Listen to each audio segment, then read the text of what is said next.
This is Michael Strong, host of When School's Not Working and founder of expanseonline.co, a virtual program for students ages 8 and up who want to develop and discover and develop their genius. We work with intellectual, creative, and entrepreneurial kids who do not find regular schooling satisfying. So, Matt Barnes, you want to introduce yourself? And Happy then to. I'll introduce our guests. Good deal. Yep, I'm Matt Barnes, co-founder of The Education Game, a platform that works with parents to help them, and somewhat like Michael described, to help them help their kids realize a different type of learning. We believe that normal is broken in schools.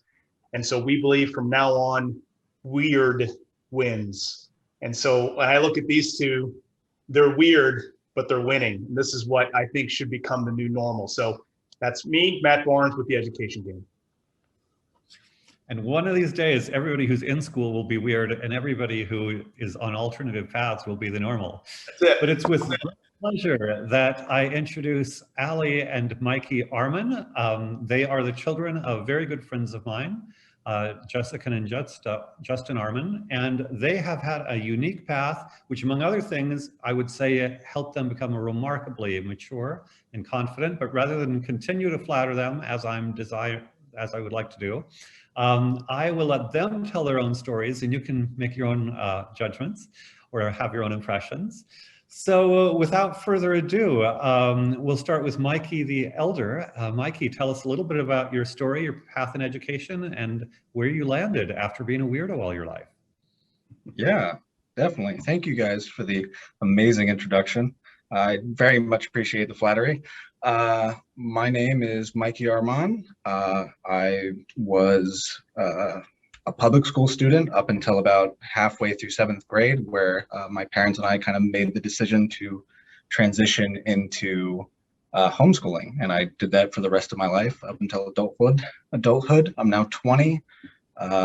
And yeah, it's been a crazy ride. One of the main things that was important to me in transitioning from public school to homeschooling was being able to make the choice, which I had an extreme amount of gratitude to my parents for allowing me to do that.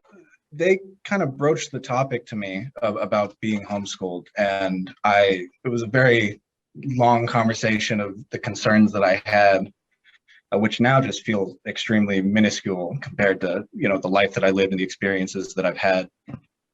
But I made the decision with them to kind of take on homeschooling. And one of the things that kind of surprised me was, based off of all the conversations, everything that I've seen, it seemed that once I kind of left school, all my problems would be fixed and homeschooling would just be this great thing. And, I'd get to do what I wanted and learn what I wanted and everything would work out. And it was pretty much the opposite of that. I mean, I definitely love what I've done and what I've experienced, but it took so long to get it right. We went through so many different kind of iterations of schooling, and we even had to find out, what worked, because Allie and I both have different minds that learn very differently. So being able to find a tutor or find a method of schooling that worked for us took just, it was probably a few years before we even got close to getting it right. I definitely loved homeschooling. For me specifically, I know that doesn't necessarily work for everyone, but it's one of the main issues that I had with public school was I cared so much about the history and the things that I was learning that I just was extremely disappointed by the curriculum that they were teaching and how limited I was in my pursuit of knowledge. So, for example, at the time halfway through 7th grade, around the time that I left, I was in a world history class, and I was extremely interested in the Greek city-states and kind of that age, Greek mythology. And so we ended up coming up to Greece and world history, and I was like, oh, it's my time to shine, I'm going to be able to say so many things and add to the conversation and learn so much. And we only spent 2 days on it, going through the book, going through the curriculum. And I was just extremely disappointed. And I tried to, add more, ask questions outside of the curriculum. And I was either given an extremely short answer, or I was just completely shut down with what I was saying. And I was just in shock at the fact that it was so disappointing. And it's just reading off a book and you just got to get through it and then you're done. It pretty much just completely inhibited my learning. It made me want to not learn. Right. Wow. Yeah, it reminds me of someone was talking about AP history class. Mm-hmm. They cover whatever, a couple thousand years. And like World War II, I think it was a day and maybe a day and a half of World War II. And it's like, really, that's it? That's a really cool story, Mikey. I want to delve in deeper, but want to hear from Allie to see kind of if there's a comparing and contrasting of y'all's experiences and the reason that y'all homeschooled and all that. So maybe we can turn over to Allie, Michael. Is that all right? Yeah, definitely. Be my guest. Hear the transition, and then we'll go deeper into what happened after the transition. So my transition was different from Mikey's. I was hesitant to leave school at first. I was still in 5th grade, so I was very young, and I didn't really understand why they wanted to take us out. I was like, why are you taking me away from my friends? No, like that was how I looked at school, was a place to hang out with my friends. It wasn't a place to learn. It was a place that I got to hang out. So it was a fun thing for me to do. So when they brought up taking us out of school, I was like, no, I'm fully against that. I do not want to do that. Absolutely not. I was like, Mikey, why are you on board with this? I cannot believe you're willing to do this. This is absolutely ridiculous. And then I sat down with my parents and they talked to me and they were like, look, there's benefits to this.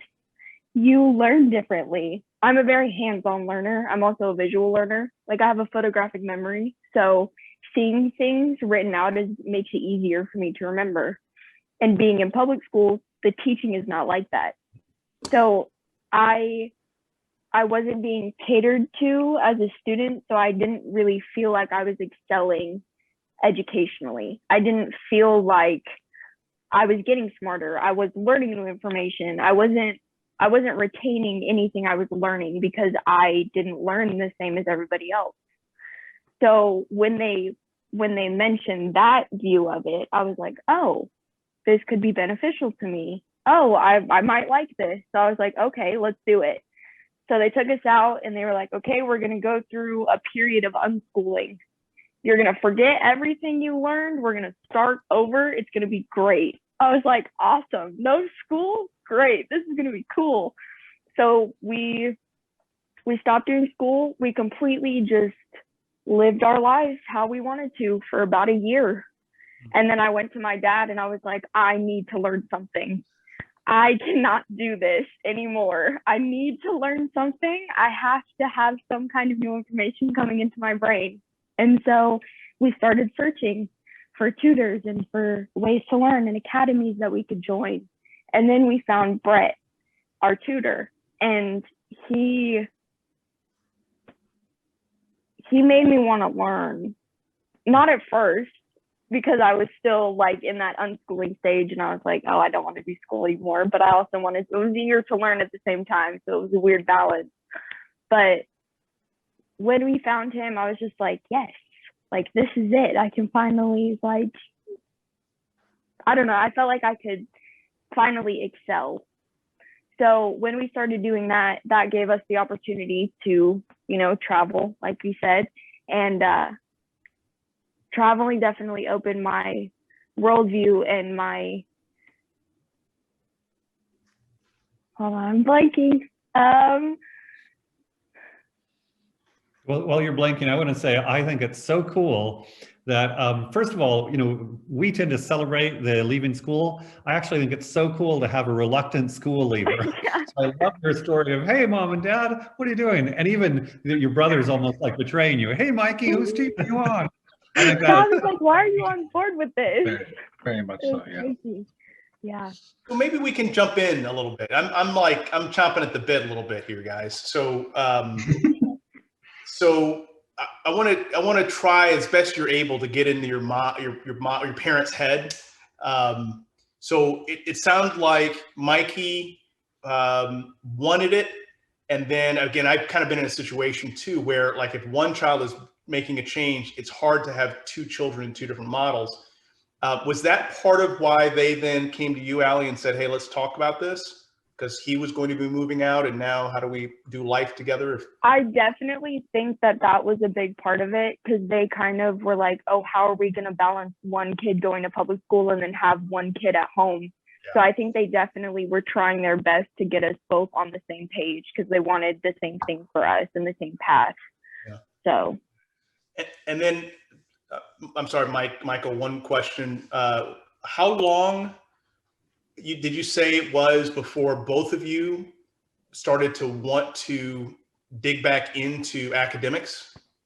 So it took me about a year for me to like just completely unwind and then be like, okay, my brain is ready to retain new information again. Got it. So I was ready to get back in after about a year. About you, Mikey? Were you almost immediately jumping into it, or what was the story with you?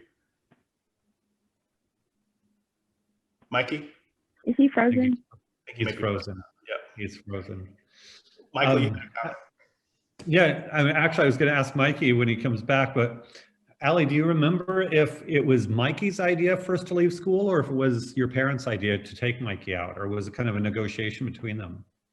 I honestly do not remember. I believe it was my parents' idea first. They brought it up to us, and then Mikey was immediately on board with it. But I believe it was my parents first, but I'm not really sure. Yeah.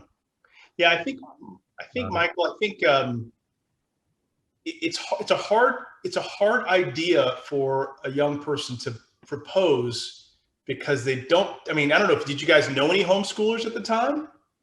I mean, my parents had friends that they homeschooled their kids, but we weren't very close with them, so we didn't understand the concept really. Yeah. Or at least I didn't. Speaking for myself, but. And how long after you left? I mean, I can understand the reluctance to leave friends, even moving across the country. I know almost all kids hate to change schools for any reason, because friends are everything. But how long after you left school did you find that it was okay? It was like you missed your friends for a day, a week, a month. You saw your friends, so it was no big deal. I played softball for 12 years. So I always had that social in. I always had that way to make friends still, even though I was homeschooled.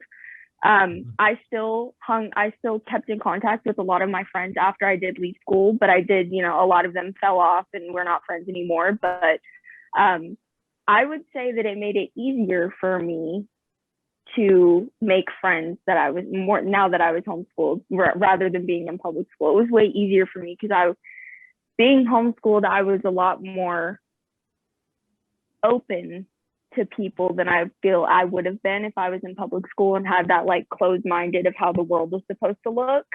But because I was homeschooled and I was able to go all these places, like, I don't know, I love making friends with everybody.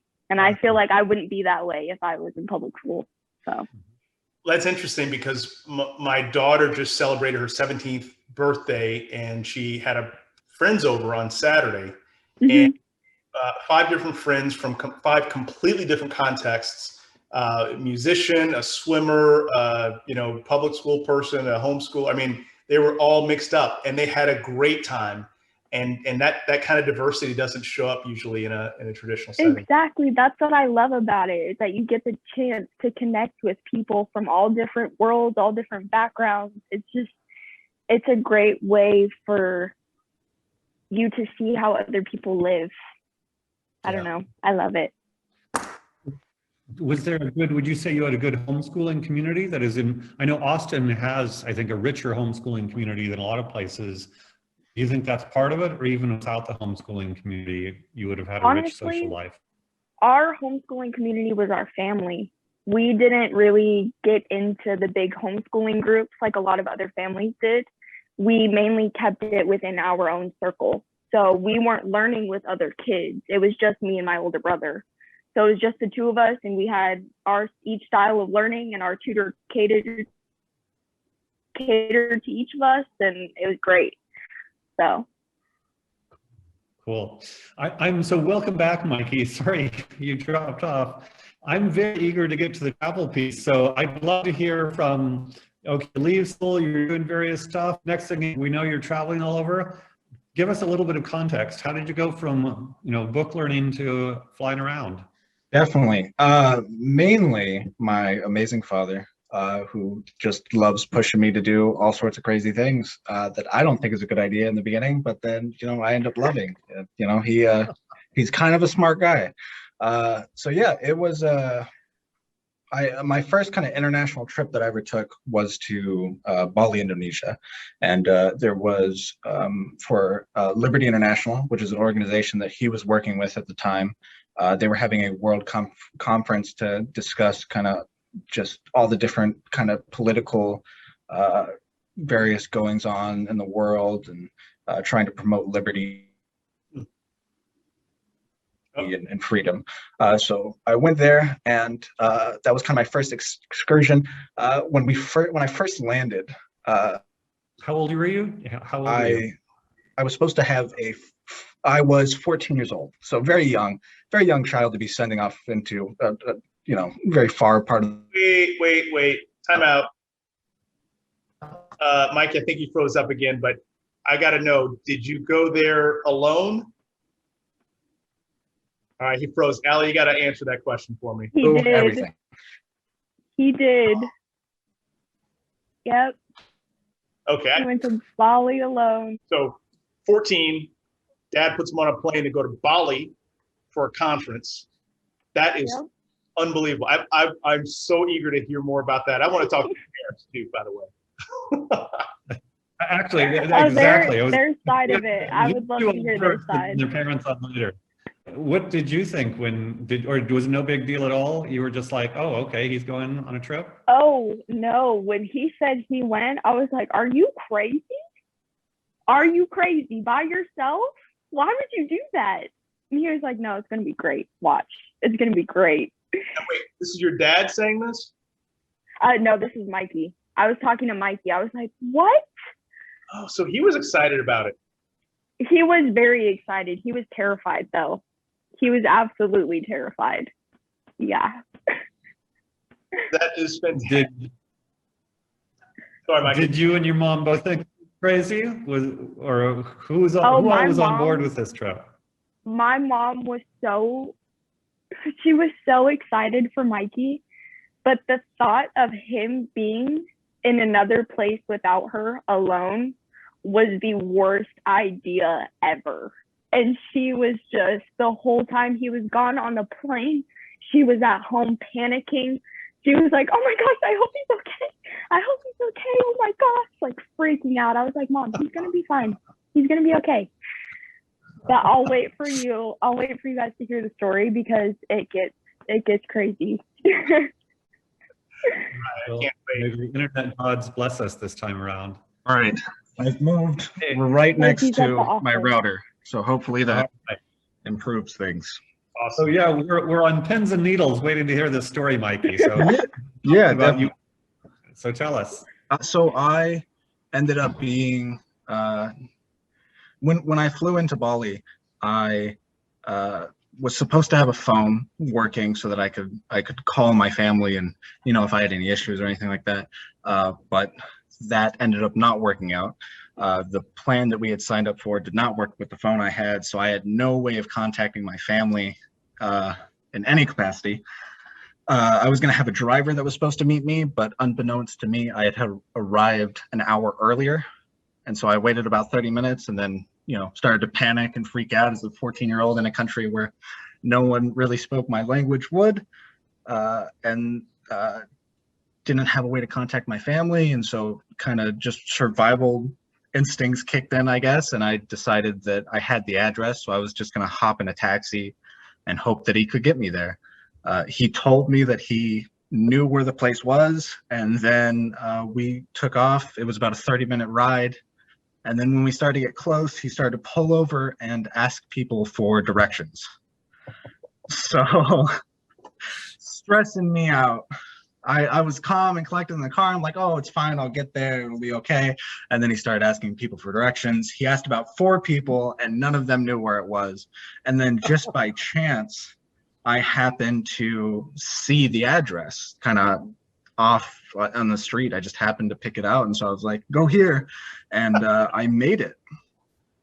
But it was extremely stressful. And that was kind of the, my mom, they had to call my mom and tell her that they didn't know where I was. And she was crying hysterically, like, oh, my son's gone, he's been kidnapped, like all these things, just kind of freaking out. But yeah, it was the first kind of real moment in my life where I had to just problem solve and figure it out, because if no one was there to help me, and it was something that I needed to do, and that definitely shaped my personality. It was a very pivotal moment in my life where I realized, like, oh, I can probably, like, that was crazy, but I can problem solve now, and like anything the world throws at me, I can take and figure out. So, I've heard that, Mike. Sorry, Michael, go ahead. Sorry. I was just going to say, just for context, I once worked with the man whose father was a very wealthy entrepreneur who had left when Mao took over in China and ended up in Brazil.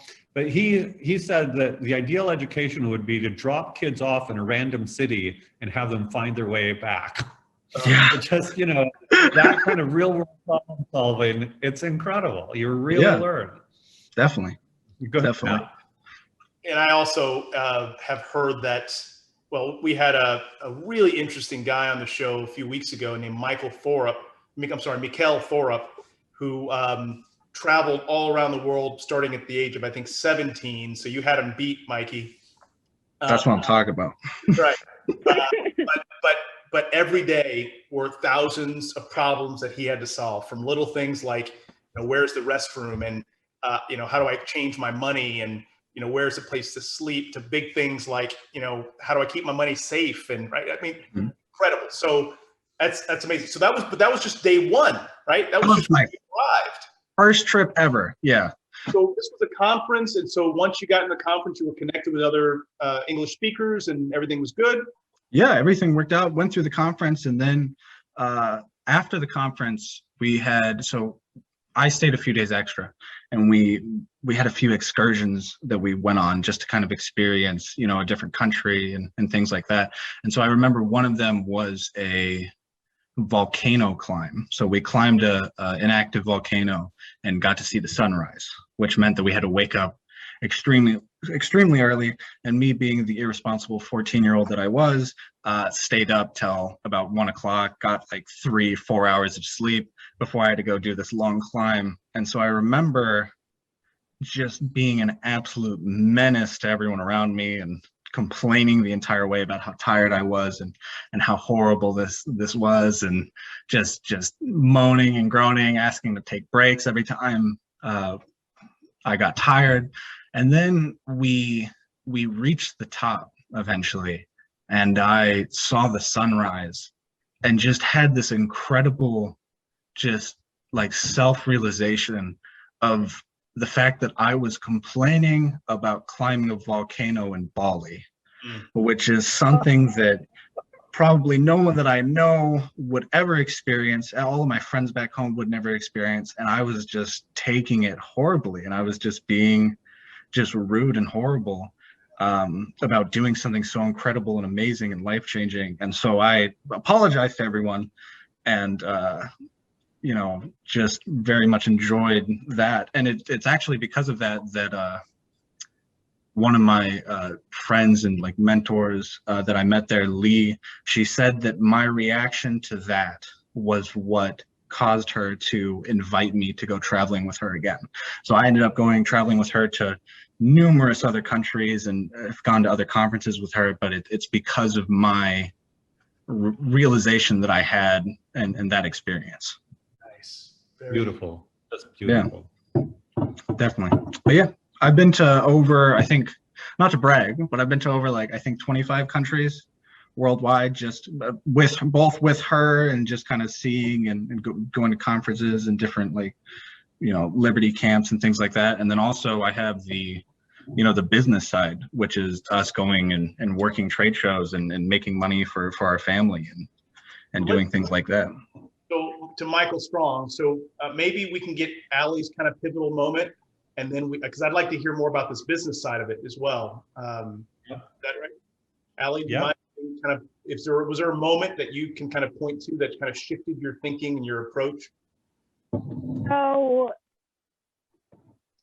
I think my moment was when I was 15 years old, and this was after Mikey and I had gone to a conference in Fajardo, Puerto Rico. And there is where I met Kenlee, which is Lee's daughter, the woman who Mikey had traveled with previously. So I had met her daughter there, and we instantly connected, and she is fluent in Spanish and she speaks Mandarin, and she is just the most interesting woman I've ever met in my entire life. And I remember we were by a pool and there was salsa music playing, and she was trying to teach me how to salsa dance. And I had never danced a day in my life. I was like, I cannot do this. I can't. And she was like, come on, you got this. And she kept pushing me. And she was like, I believe in you. I believe in you. And she invited me to go stay with her in Chile. And she had lived in Santiago at the time. And I was like, yes, I will go. Yes, I will do that 100%. So 3 months later, I was on a flight alone at 15 years old to Santiago, Chile. I stayed there for 2 months. I took Spanish classes 5 days a week. I took salsa and bachata classes every day for 2 months straight.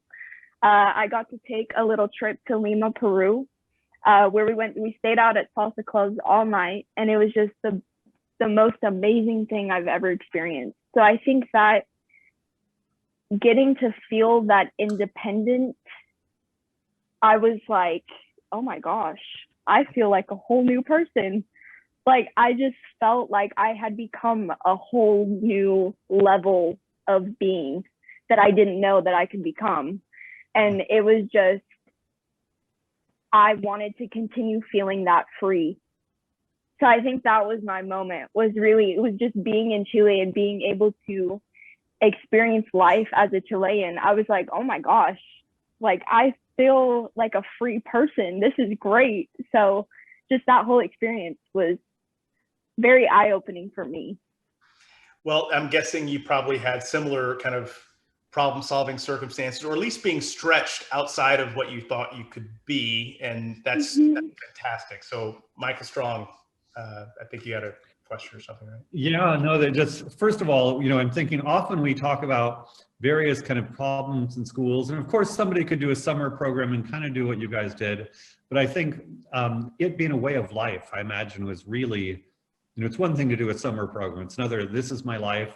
It sounds like you guys are just kind of deciding what and where to go, and that included international travel from 14 onward. Before we get into the business, and we do want to hear about the business and your respective roles in it, including you inspiring it, Allie, and now you running it, Mikey. I want to hear, it's one thing to go to a conference where there are kind of other people, and you get to the other side and hopefully you're safe. At some point you started kind of freelancing, Mikey, kind of doing your own thing, just like traveling with no group or anything. How old was it, and how old were you, and when did you start kind of doing it completely on your own? Yeah, so my kind of biggest trip that I ever took was I was gone from home for about 2.5 months.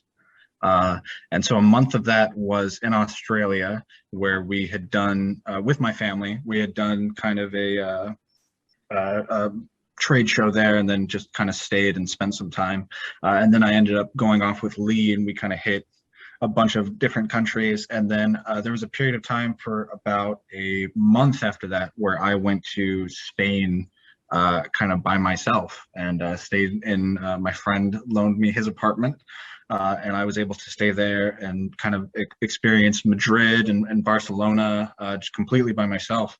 And it was challenging a little bit, just because I'm a very social person. So being by myself, or especially Madrid, because they understand English, but they refuse to speak it completely. So I would have people understand what I was saying, but would respond in Spanish. So that, I mean, it was difficult, but I ended up just, I put myself out there and ended up meeting some people at a restaurant that I had gone to and spending a bunch of time with them. And then I also got to, they have amazing museums there that I went. So it was really,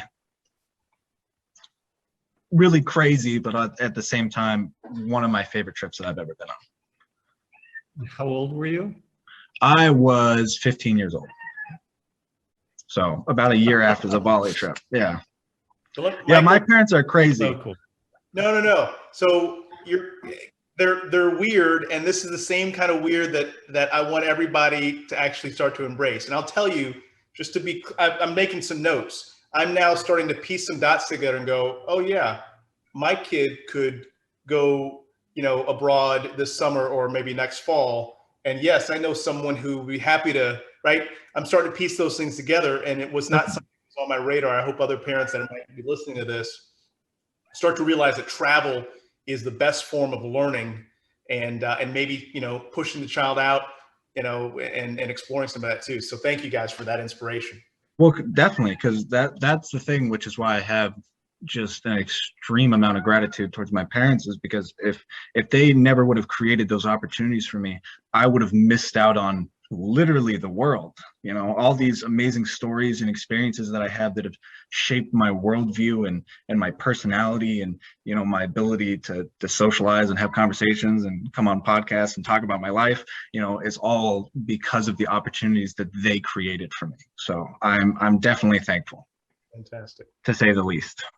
We can go back both to the homeschooling and to the travel. We're doing a touch on the business. And so maybe a rumor is you inspired the business, Allie. So maybe let's start with your inspiration and then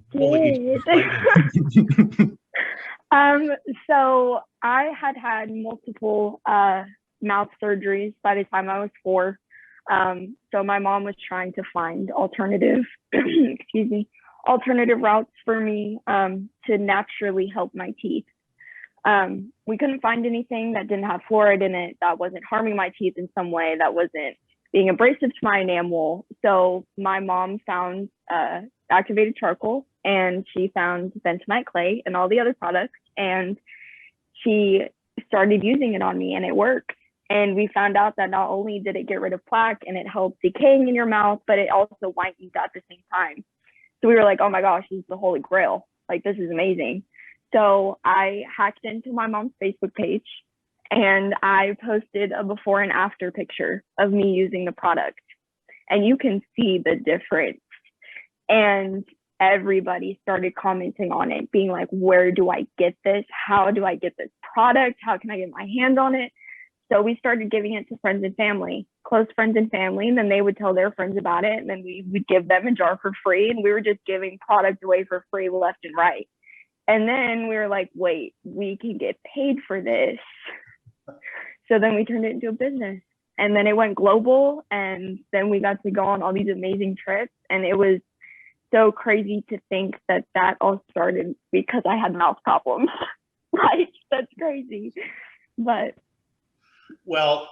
there's also, like, someone once said, I don't even know who it was, but that an entrepreneur is only a problem solver who can also appreciate value and value creation. And so there's a lot of people who see great things happening around them, and they never go, okay, I can problem solve that and actually build something into that. So exactly. Yeah, that's pretty cool. Good for you. What's the company called? No, it's very cool. It's called My Magic Mud. Magic Mud? Yep, My Magic Mud. All right. Free plug. And just, Matt, as a fun thing, because it's black charcoal, at one point I think you guys had these funny ads where people are brushing their teeth and there's this black foam coming out of your mouth or something. That's fabulous. So I want to hear the relationship of your homeschooling and the business. Like, were you guys involved in the business from day one, or did you stay away from it and gradually become involved? Or what was the relationship to the business, to your education? It was a family business from the very, very beginning. All of us were involved almost immediately into it. As soon as we got in office, all of us kids, we went and we started to help produce the product and help label it and heat seal it and ship it out, and we would all take it to the post office. My little brother, he would take the bucket. He would put all the packages in the little mail chute thing. Like it was always a family thing. It was never like, oh, this is my parents' business. This is our family business. So. And it was started before you left school. And so maybe go to Mikey, once you left school, did you think, now I can work with mom and dad more hours, or? Right? Yeah, pretty much. I mean, because in the beginning it was it was something that was free child labor, like it was something that we just did because it was I mean, it was fun, and it was for our family, and it was beneficial for everyone. So we had a great time doing it. And then eventually it got to a point where they were like, hey, you're getting up there in age, you want to like actually work here? And so I accepted, and started very, very low, and then kind of worked my way up the company, and taking on different roles and jobs and things as the company kind of grew and evolved, which just was an amazing education in and of itself, because I'm learning different aspects of a business. And so when I learned the entrepreneurial mindset from them, and when I want to go start my own business, I'll be very well equipped. There's something else here that I think is worth pointing out, and that is that it sounds like you have another sibling, a younger child, or we have 2 younger brothers. Well, it sounds like this is a family that's pretty connected, right? And that you're able to work together, start a business, that people are around enough to actually to provide free labor. That's not normal, because normally the kid is away at school for 7.5 hours a day, and then has an hour or two at homework when they get home, and they can't participate in any things that's happening in the family. And so that's another dynamic that I think is really quite interesting, and one that's worth pointing out. Definitely. And I think that, I mean, communication is probably our biggest strong suit as a family. And for any parents listening, like that is, if I could have you take away one message, it's to be able to communicate with your kids. Just because, with education, with business, with everything, it's so universally needed to understand how your child learns, how, their needs. And then pretty much everything that we've done, as far as me traveling, as far as our education, has just been a big kind of conversation and trying things that work, seeing what doesn't work. Even with business, I've been put in roles that I was horrible at and just couldn't figure out. And it was very, humiliating to be like, hey, I don't think I'm going to be able to handle this. I don't think I could do this. But it's all, life is all one big conversation. What I love about that is my belief is a lot of kids are in roles at school they don't do well, and they're humiliated for years. And I actually think that leads to huge dysfunction. And we're all bad at some things. All of us are bad at some things. And so what I love about this is you get to experience the things you're bad at, and you're not stuck there for 7 years. Right? Sounds like exactly. You go on to something else. Exactly. Yeah. And say more about your present role. Go ahead, but then continue on to your present role and how all that happened. Oh, definitely. Yeah. So mainly what I was just about to get into is just, it was also amazing for me with homeschooling and just the business, just everything, my entire life it was something that I chose. Being homeschooled was something that I chose. So when I had off days, and when we were studying something and it didn't work, or I was having issues, or we were running through systems that weren't working, it wasn't as detrimental to me or kind of devastating to me as when things would fail or wouldn't work in school, because I had a part in making that decision, as opposed to it being something that's forced upon me into being in this system. And they're crazy militant at school. Like I remember right before I left, they had just instituted assigned seating. Like it's such a controlled environment that it does not prepare you for the real world in any way, shape, or form. When you contrast that to me being in a different country by myself, having to figure things out and problem solve, it's the dichotomy of the two is just mind-blowing to me. That is the system in place to raise healthy adults that are going to be able to function in society and live the rest of their lives, you know. Right. Mm, mm. But into damage my the system. Just yeah. that, I think it actively damages millions of human beings. But go ahead. Definitely. So into my current role in the business, I'm currently doing customer service. So I've jumped around a bunch. Like Allie was saying, we all kind of started in production and manufacturing. I did that for a few years. And then I kind of got moved into mainly shipping because like she said, we went global, selling in Australia, Europe, Canada. So I ended up having to we ended up going from like boxes that my brother would put into the post office to shipping pallets to other countries. So I did shipping for a while, and then I went into compliance. So doing rules and regulations for Europe as far as labeling and stuff like that. And as you can probably guess, that is the thing that I was not that good at and had to step away from. And then now I've kind of moved into customer service, so and product development. So I'm definitely kind of getting all aspects. But yeah, I want to state also that both Allie and I, for pretty much the entirety of the business, have been amazing salespeople as far as these trade shows. So all these places that we're going, it's not like we're stuck at the hotel. We're actually going into the trade show and talking to people about the product and selling it just because we know it so well. We're in it. Yeah. So being able to talk to people about our product and just working in our family business and being able to not only help ourselves in getting paid and learning all these different skills, but also help our family grow. Like it's amazing. It's great. That sounds amazing. Very cool. And Matt, I figure we'll go a little bit over because we started so late. Yep. You can ask Barnes question around 8. But I want to go to Allie, and having been raised in your family's business, now you work for somebody else. Was it weird to go and work for outsiders? What was that transition like? It was very weird for me. Very weird. Having worked for my family my whole life and then having to go into this whole new environment, I was like, oh, what is this? I don't like this. No. But I quickly I quickly took the skills that I had learned from working with my family and placed it with my new job. And I became a manager within 2 months of working there. So I'm the financial manager up there now, which is kind of ironic because math was my least favorite subject in school. So it's really funny. But say what kind of business you're in? What kind of a business are you a financial manager for?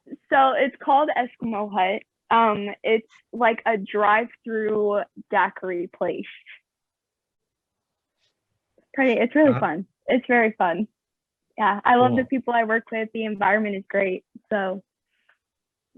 What part of the country is that? I don't know where that is. It's in Wichita Falls, Texas. Okay, gotcha. Yeah. Gotcha. Yeah. So it's not a problem that you're a minor. It's okay that you're a minor at a place that serves alcohol. That's not. Oh yeah, I have my TABC. We're fine. I have my certificate. Cool. Go ahead, Matt. Didn't even know there was.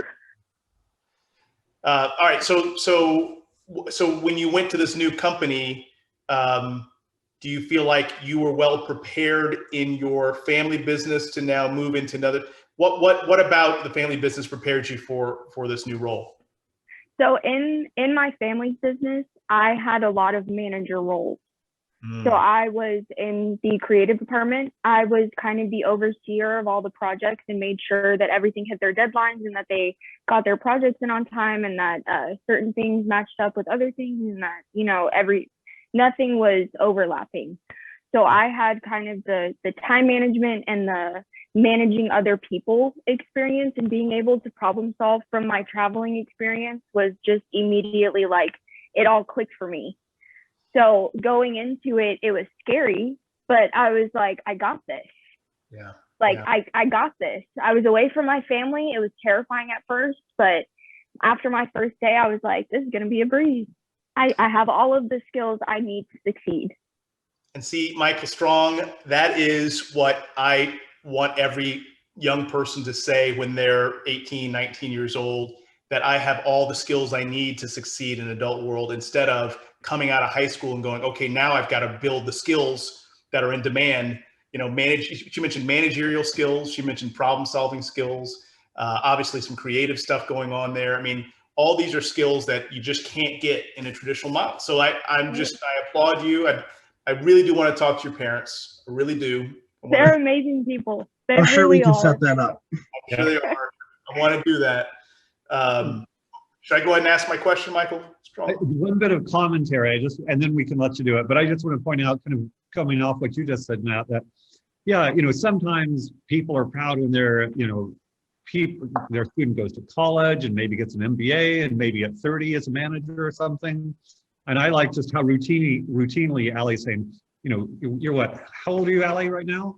I'm 19. I just turned 19. Yeah, so she's, you know, yeah, as a teenager, it was challenging to manage her. So I've managed, you know, growing up and so forth. And, you know, way back in the day, you know, Andrew Carnegie, Thomas Edison, Ben Franklin, all these people started their careers at 13, you know, and they turned out okay. You know, and so again, part of what we want to do is to shake people out of the notion that school is the best path. And I would say you guys are just fabulous examples of, yeah, let's go to Bali on my own at 15 or 14, you know, travel to Spain for a month on my own at 15, you know, managing people at 19, you know, running customer service for, I don't know how big your parents' company is, but, you know, at 20, it's all fabulous. So yeah, again, just kudos on the place. You're welcome. And Matt, I'll let you do the Barnes question. Well, it's not the Barnes question. It's just a question that we are now trying to ask everybody, which is, and I'll ask you both, and maybe Allie, you can start, and Mikey, you can finish. And the question is, what is one thing that if you had a magic wand and could change one thing about traditional school, what would that be? You only get I one said thing? I had my one thing. Well, Mikey, you can go first now that you have your answer. I would say I would change the curriculum. I wouldn't have it be a set curriculum. I would have it be more attuned to the individual student's needs and have more just freedom as far as what people want to learn and what interests them. Yeah. Personalization and freedom. Personalization. Beautiful summary. Beautiful summary. What about you, Allie? Same thing. Oh, I should have went first. It's okay. No, I covered the main thing. I'm sorry. It's okay to agree with your big brother. He helped drag you out of school. I hate doing that, though. I hate it when he's right. Well, truth is, that is what every adult wants too, right? I want to be treated as an individual, not as, you know, a black bald guy, and I want my freedom, and that's universal. So it's not something that only happens when you turn 18 that you want these things. That's something that everybody wants, and so thank you guys for kind of putting the nail on the head on that. And I would just like to say at the end that, you know, I have two grown kids, a boy and a girl, and they get along well. And it gives me as a parent so much happiness. And I would say it seems like you two get along really well. And so I think it's just a beautiful thing on top of everything else that thank you. You're great siblings. Thank you. You're welcome. Well, again, I would love to meet your parents and hear their side of the story. And again, I appreciate you guys inspiring me to even push further for my own kids. And Michael Strong, you keep me honest on this, because this upcoming fall, there's going to be some stamps on those passports. Well, and I'm if your very kids excited hesitate at all, you can send them to talk to these two, and they can say, "Yeah, it's we'll talk scary them into as it. hell." And, Like, you have to try Australia. It's wonderful. It would be great. Exactly. I got some recommendations. Yeah. Thanks to you both. It's been delightful to spend time with you. And yeah, when school's not working, please continue to watch and enjoy these amazing human beings we have as guests. So thanks to you all. Till next time. Definitely. Thank you all. Yeah. Bye. Bye. Thank you.